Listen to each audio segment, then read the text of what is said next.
आखिरकार मोदी सरकार अब चुप क्यों है? यह सवाल कल ही से हम सभी के जहन में गूंज रहा है, क्योंकि जिस तरीके से दिल्ली के जंतर मंतर से निकल करके सीजेपी का जो ये पैदल मार्च था वो संसद भवन तक पहुंचा और उसके बीच जिस तरीके की ऐतिहासिक तस्वीरें निकल करके आई उसने हम सभी को हैरान करके रख दिया। उन तमाम तस्वीरों में से कहीं ना कहीं बांग्लादेश की तस्वीरें और नेपाल की तस्वीरें झलक रही थी और इन सभी के बीच सिर्फ एक सवाल गूंज रहा था कि आखिर आज मोदी जी चुप क्यों है। नमस्कार, आप देख रहे हैं बतकई चौक और मैं हूं आपके साथ गरिमा त्रिपाठी। दोस्तों, कल यानी कि 20 जुलाई को जिस तरीके से दिल्ली के जंतर मंतर से युवाओं ने, छात्रों ने एक साथ मिलकर के कॉकरोच जनता पार्टी के साथ कदम से कदम मिला करके संसद भवन तक पहुंचने का जो संसद मार्च निकलने वाला था उसमें अपना कदम आगे बढ़ाया, तभी से जिस तरीके की तस्वीरें निकल करके सामने आई उसको हम सभी ने देखा। हर तरफ जम करके तस्वीरें वायरल है। एक तस्वीर इस तरीके की निकल करके आ रही है कि जहां छात्रों को इतना पीटा गया है, लाठी चार्ज किए गए हैं कि उनके शरीर की हड्डियां टूट चुकी हैं। बच्चियां रो रही हैं, गिलगिला रही हैं कि आखिर हमारी गलती क्या है, हम तो सिर्फ अपने लिए आवाज उठा रहे हैं। आपके बच्चों, जो दिल्ली पुलिस जो लाठियां बरसा रही है छात्रों के ऊपर, छात्रें रो रो करके कह रही हैं कि अरे हम आपके बच्चे जैसे हैं, अगर आपके बच्चे के साथ ऐसा होता तो क्या आप चुप रहते? हम भारत देश में रहते हैं और हम कहते हैं कि भारत एक लोकतांत्रिक देश है, यहां पर सभी को आजादी है अपनी बात रखने की। क्या यही आजादी है? और इसी आजादी की हम बात करते हैं। एक शांतिपूर्ण प्रोटेस्ट जिसमें एक पैदल मार्च निकलना था, पैदल मार्च निकला, लेकिन जिस तरीके से दिल्ली पुलिस की बर्बरता निकल करके हम सभी के सामने आई, उसके बाद हमने ये भी तस्वीरें देखी कि युवाओं ने भी दिल्ली पुलिस के ऊपर चार्ज शुरू कर दिया, उनके साथ हाथापाई शुरू कर दी। कहीं कहीं तो ये भी तस्वीरें देखने को मिली दोस्तों जहां पर दिल्ली पुलिस की जो गाड़ियां हैं उसको भी युवा पलट दे रहे हैं। इस पैदल मार्च में कंधे से कंधा मिला करके समाजवादी पार्टी की डिंपल यादव भी इस रैली में शामिल थी। उन्होंने भी काफी सारे इल्जाम लगाए। सबसे पहले आप एक ये बयान सुन लीजिए कि इस एक बच्ची ने मोदी सरकार को लेकर के, मोदी जी को लेकर के आखिर क्या कुछ कहा है, क्योंकि उसने जो बातें कही हैं वो कहीं ना कहीं अब जाकर के सही लगने लगी है। उस बच्ची ने साफ कहा है कि आप 12 साल से भारत देश के प्रधानमंत्री हैं, लेकिन आपने आप क्या ही कर रहे हैं? आज तक आपने एक प्रेस कॉन्फ्रेंस की, वो भी अनस्क्रिप्टेड नहीं।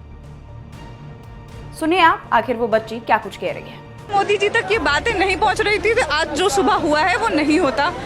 इट इज़ वेरी क्लियर कि जब कोई ऐसा बौखला के कोई स्टेप लेता है, इट इज़ वेरी क्लियर कि उसके तक बातें पहुंच रही है। बट बात इतनी सी है कि वो हमारी बातें नहीं मानना चाहते, because there is a thing called ego, और वो बहुत है आजकल के मिनिस्टर में, खासकर हमारे प्रधानमंत्री में भी, कि वो किसी बात को सुनने में ही इंटरेस्टेड नहीं है। आज तक उनकी एक प्रेस कॉन्फ्रेंस नहीं हुई है, आज तक उन्होंने मीडिया को खुलेआम अनस्क्रिप्टेड फेस ही नहीं किया है। तो हम उन पर भरोसा कैसे कर सकते? 4 साल भरोसा कर लिया, 8 साल कर लिया, 12 साल कर लिया, अब कितने साल? अब हमारा बचपन, फिर टीनेज, फिर हमारा स्कूल टाइम, कॉलेज टाइम सब खत्म हो गया इसी सब चीज़ों में। सुना दोस्तों आपने, आप स्क्रीन पर साफ देख सकते हैं कि किस तरीके से युवाओं पर लाठी डंडे चलाए जा रहे हैं, उनके ऊपर आंसुओं के गोले फेंके जा रहे हैं। सिर्फ क्यों? क्योंकि वो अपने लिए आवाज उठा रहे हैं, वो शिक्षा व्यवस्था पर सवाल उठा रहे हैं। उनके साथ जो पेपर लीक का मामला आया, जो छात्रों ने अपना जान दे दिया, उसके लिए वो अब कदम से कदम मिला करके एक साथ खड़े होकर के संसद भवन में ये मुद्दा उठाना चाहते थे। धर्मेंद्र प्रधान के इस्तीफे की मांग कर रहे थे, लेकिन संसद भवन के अंदर हमारे देश के प्रधानमंत्री मौजूद थे, लेकिन संसद भवन की दीवारें इतनी ऊंची कर दी गई हैं आज कि उन युवाओं की आवाजें उन तक नहीं पहुंची। जब दिल्ली के जंतर मंतर से ये मार्च निकला और संसद भवन के बाहर पहुंचा तो संसद भवन का जो गेट है वो बंद कर दिया गया। ये तस्वीरें हैं हमारे लोकतांत्रिक देश की, जिसको विदेश में लेकर के तो बहुत बड़ी बड़ी बातें की जाती हैं, लेकिन आज हमारे देश की जो स्थिति है उसको लेकर के विदेश में भी कहीं हम इज्जत नहीं बना पाए। देश का प्रधानमंत्री संसद भवन के अंदर होता है, लेकिन खबर आती है कि संसद भवन का दरवाजा बंद कर दिया गया है, प्रधानमंत्री वहां से निकल चुके। आखिर क्यों? एक बार आप या तो छात्रों के सामने आकर के कुछ ना कुछ तो कहना था। इस तरह की चुप्पी प्रधानमंत्री की बर्दाश्त नहीं थी। मीडिया वालों को गोदी मीडिया गोदी मीडिया गोदी मीडिया कहा जा रहा है। जो अपना कवरेज करने गए हैं, जो महिलाएं कवरेज करने वहां पर पहुंची, उनके साथ बदतमीजी हो रही है। लेकिन वही है, हम तो सीजेपी व से बीजेपी में फंसे हुए हैं। लेकिन आखिर की प्रोटेस्ट किस लिए था? हम मेन मुद्दे से भटक चुके हैं। शिक्षा व्यवस्था के लिए हम ये आवाज उठा रहे थे, अपने एजुकेशन सिस्टम को हमें बदलना था। लेकिन जो कुछ भी, जितनी भी तस्वीरें कल हम सभी के सामने आई, उसने हर तरफ से हम सभी को झकझोर कर रख दिया और हम सभी को हैरान करके रख दिया। ऐसी ऐसी ऐतिहासिक तस्वीरें हैं, शायद हमारे देश में इस तरह की तस्वीरें 2026 में हमने तो नहीं सोचा था। सबको पता था कि 20 जुलाई को कॉकरोच जनता पार्टी एकजुट होगी, संसद भवन तक मार्च निकाला जाएगा, लेकिन इस तरह का तस्वीर, इस तरह का माहौल बन जाएगा। कई छात्र रो रहे हैं कि हमने 2-3 दिन से खाना नहीं खाया, लेकिन हमारे ऊपर पुलिस वालों ने इतना मारा, मेरे बैग को फाड़ दिया। आखिर ये सब क्या है?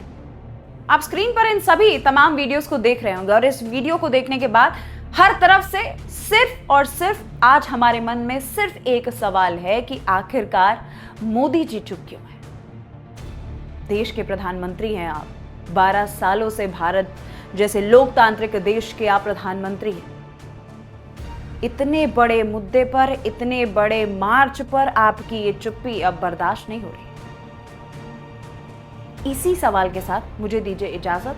और आपको क्या लगता है कि आखिर किन कारणों से हमारे देश के प्रधानमंत्री ने चुप्पी साध ली? और आखिरकार आप कॉकरोच जनता पार्टी के इस पैदल मार्च पर क्या कहना चाहते? कमेंट सेक्शन में लिखना मत भूलिएगा।